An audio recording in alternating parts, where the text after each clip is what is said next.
Assalamualaikum warahmatullahi wabarakatuh. Perkenalkan, nama saya Nita Wahyuning Tias. Saya adalah calon guru penggerak Angkatan 8 dari SMP Negeri 1 Purwadadi, Kabupaten Subang, Jawa Barat. Pada kesempatan ini, saya akan menyampaikan kesimpulan dan refleksi terhadap materi modul 1.1 tentang pemikiran-pemikiran Ki Hajar Dewantara. Filosofi pendidikan Ki Hajar Dewantara. Yang pertama, pendidikan zaman kolonial. Tahun 1922, Ki Hajar Dewantara mendirikan perguruan taman siswa sebagai awal kebangkitan pendidikan di Indonesia. Menurut Ki Hajar Dewantara, perguruan taman siswa menuju Indonesia merdeka demi terwujudnya masyarakat yang tertib dan damai. Sebelumnya, pendidikan di Indonesia yang diselenggarakan oleh pemerintah Hindia Belanda hanya boleh dipelajari oleh kasta yang tinggi seperti bangsawan, pegawai pemerintahan, pedagang. Sedangkan kasta rendah seperti rakyat jelata tidak bisa bersekolah. Namun dengan adanya perguruan taman siswa memberi ruang kepada masyarakat untuk semua kalangan mengenyam pendidikan dengan mudah dan biaya yang terjangkau untuk semua kalangan. Yang kedua, pendidikan dan pengajaran. Azas pendidikan Ki Hajar Dewantara membedakan arti pengajaran dan pendidikan. Pengajaran merupakan proses pendidikan dalam memberi ilmu yang berfaedah untuk kecakapan hidup anak secara lahir dan batin. Sedangkan pendidikan memberi tuntunan terhadap segala kodrat yang dimiliki anak agar mampu mencapai keselamatan dan kebahagiaan yang setinggi-tingginya, baik bagi seorang manusia maupun sebagai anggota masyarakat. Yang ketiga, dasar-dasar pendidikan yang menuntun. Dalam proses menuntun, anak diberi kesempatan, namun pendidik sebagai pamong dalam memberi tuntunan dan arahan agar anak tidak kehilangan arah dan membahayakan dirinya.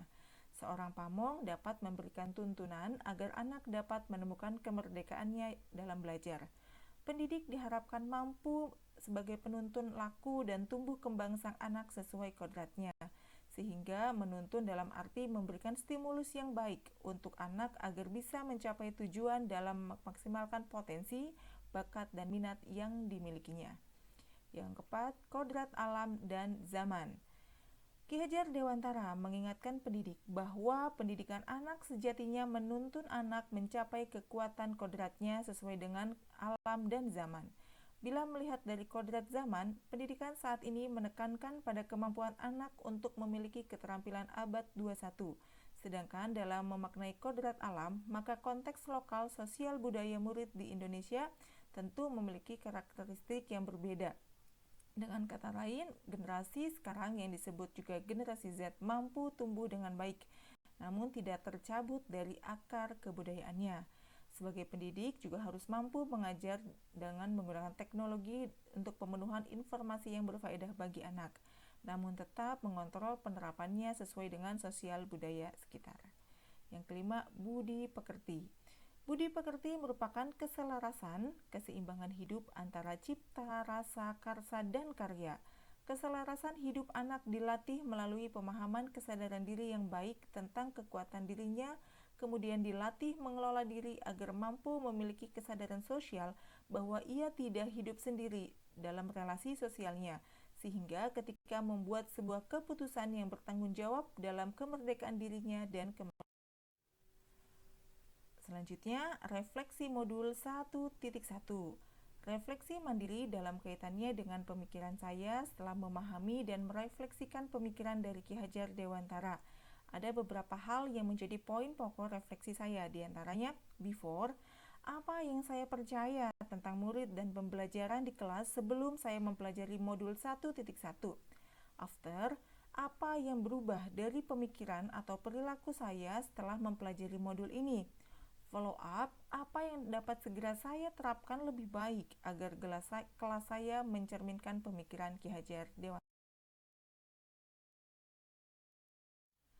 Sebelum mempelajari filosofi pendidikan Ki Hajar Dewantara, saya percaya tabula rasa. Teori tabula rasa mengemukakan bahwa seorang anak yang baru lahir dapat diumpamakan sebagai selembar kertas putih yang kosong. Sejak lahir, anak tersebut sama sekali tidak mempunyai bakat dan pembawaan. Seorang anak dapat dibentuk sekehendak kekuatan pendidiknya. pendidikan dan lingkungan paling berkuasa atas pembentukan anak tersebut. Teacher Center. Guru adalah subjek utama kegiatan pembelajaran. Sebagai guru, saya harus mampu mentransfer ilmu kepada peserta didik saya secara klasikal, ceramah, diskusi, dan tanya jawab. Saya menganggap siswa tidak akan paham kalau materi pelajaran tidak saya jelaskan. Peserta didik dikatakan telah belajar jika mereka bisa mengerjakan soal sesuai dengan kompetensi dasar yang tertera di kurikulum serta nilainya mampu melampaui KKM. Kegiatan belajar selalu dilaksanakan di dalam kelas, memberikan tugas yang seragam tanpa mempertimbangkan keragaman potensi peserta didik. Kemudian sanksi dan hukuman. Pemberian sanksi atau hukuman kepada peserta didik dapat mengubah perilaku mereka ke arah yang lebih. Setelah saya mempelajari filosofi pendidikan Ki Hajar Dewantara, saya meyakini tentang kodrat. Pada dasarnya, anak bukanlah kertas kosong yang bisa digambar sesuai dengan keinginan orang dewasa, tetapi anak sudah membawa kekuatan atau kodratnya, yaitu kodrat alam dan kodrat zaman. Kodrat alam anak berbeda-beda. Kodrat alam anak yang tinggal di pegunungan akan beda kodratnya dengan anak yang tinggal di pesisir pantai. Mereka akan memiliki potensi, bakat, dan minat yang berbeda. Maka kita harus menyadari bahwa setiap anak itu beragam dan mempunyai keunikan sendiri-sendiri. Sedangkan kodrat zaman berhubungan dengan zaman yang dialami oleh peserta didik pada saat pengajaran atau pendidikan berlangsung. Untuk pendidikan saat ini, para pendidik harus menekankan pada kemampuan anak untuk memiliki kecakapan abad 21, creative, critical thinking, collaborations, and communications. Berhamba pada anak. Menurut Ki Hajar Dewantara, pendidikan yang menghamba pada anak menekankan pada minat, kebutuhan, dan kemampuan individu, menghadirkan model dan metode belajar yang menggali potensi untuk membangun habit anak menjadi pembelajar sejati, selalu ingin tahu terhadap informasi dan pengetahuan, suka dan senang membaca.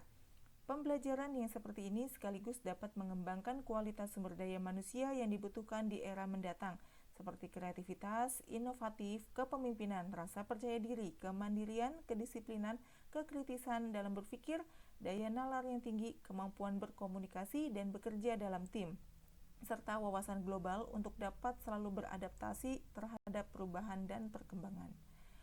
Pendidikan budi pekerti.